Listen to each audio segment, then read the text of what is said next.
Hey, welcome to this week's Talk About It on Christian Nationalism. This is where we will pull it all together.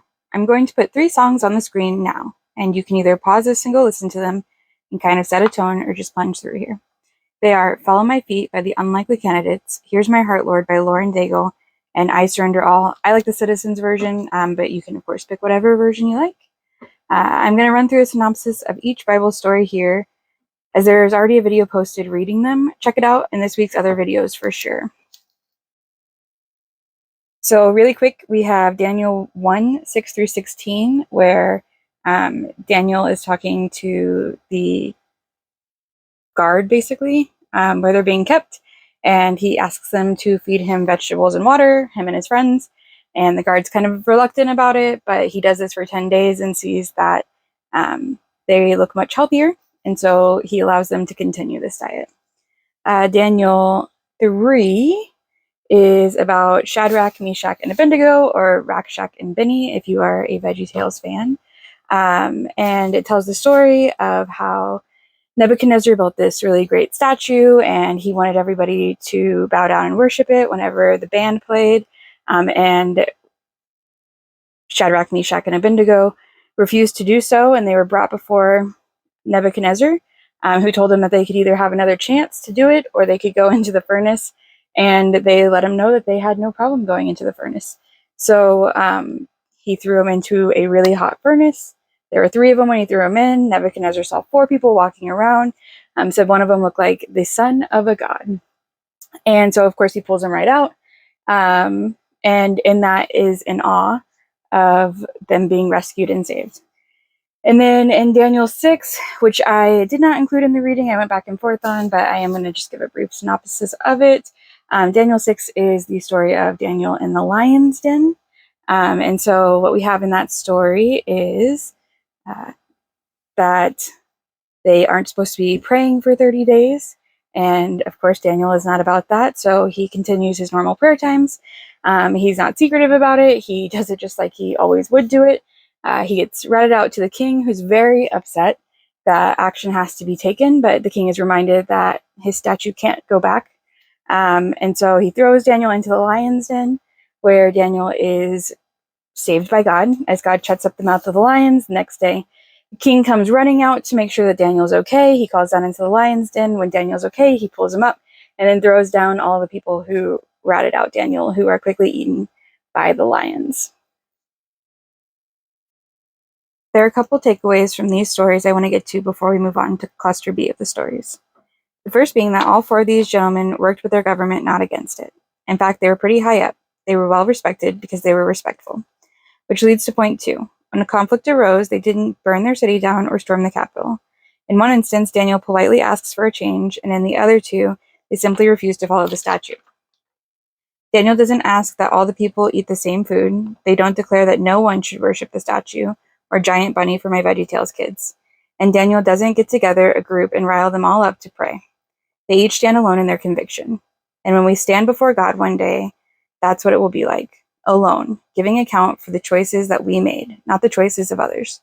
Now, there are some exceptions in that we are responsible for those in our charge, like our children or people in our classes. But Daniel isn't responsible for other people not praying to God. And finally, in these verses, in staying true to their convictions and peaceably obeying their leaders, not only did God protect them, the king offered reverence for God, true respect.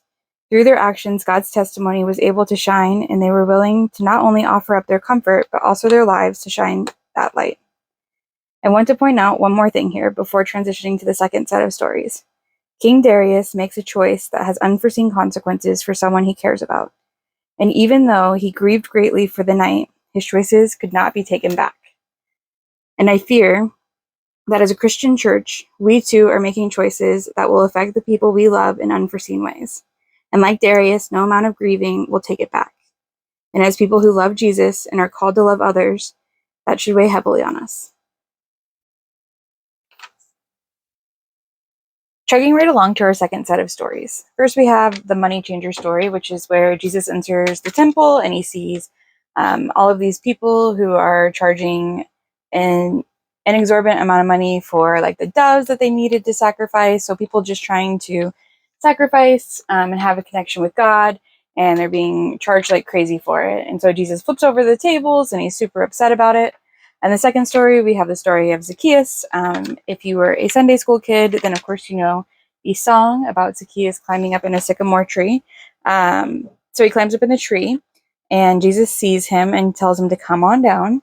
At what point Zacchaeus says that he is going to repay all of his money that he's taken, and that he won't be doing anything like that again.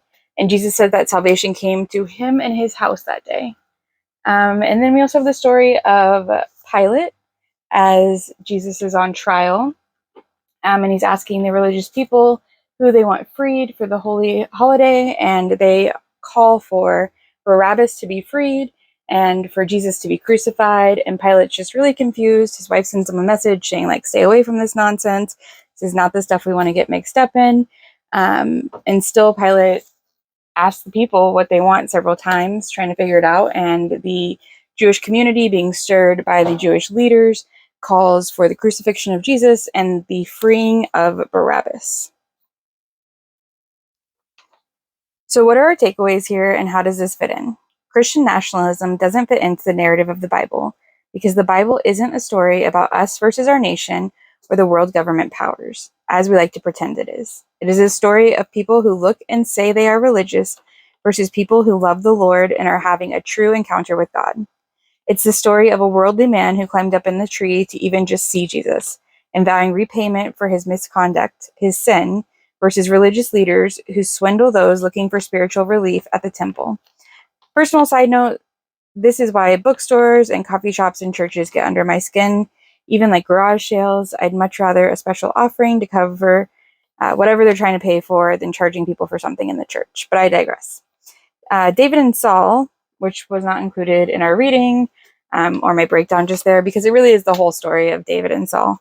But David and Saul is a story about Saul, who was God's anointed, not only God's anointed, but a person who God's prophet Samuel loved very much, versus David, a man after God's own heart.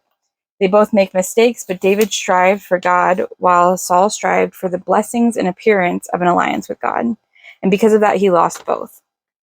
And what better depiction of this than the story of the religious people calling for the death of the Messiah that they had longed for, versus a very confused Pilate trying to figure out what was going on. I heard a sermon that I really enjoyed recently, but there was one thing that didn't sit right with me. He said, the church has always led the way in change, such as slavery and women's rights, and I really had to process through that as a history and Bible lover. Because he wasn't wrong. But just like occurred in biblical times, and just like occurs in our churches now, he came so close to the truth that he could touch it, but he still missed it. And by missing it, we do a disservice. Not an intentional one, but one nonetheless. You see, the church was on the forefront of those issues, but a very small part of the church. And they were ridiculed and persecuted by the majority of the church for wanting to abolish slavery or allowing women's rights. And when we teach the opposite is true, as this man did, then it looks as if the church is in agreement, then we must be wrong if we disagree. We teach people to feel that if what they are hearing is religiously in the minority, then they are hearing wrong, when the Bible tells us the opposite is usually true. It was David sleeping in caves, Zacchaeus being ridiculed, and Jesus being crucified, not by the world, but at the hands of what was at the time the church. So why does this matter to us? This matters because we as an American church right now are sacrificing people at the altar of the American flag. In doing so, we are destroying our testimony to the same country that we are saying we love so much. What can I do about this? To answer this, I want to go back to Daniel, Shadrach, Meshach, and Abednego. They did what they knew to be right and true, and just that. Nothing more, nothing less. What if you don't know what's right and true? Read your Bible, pray, and talk to people you know are doing the same.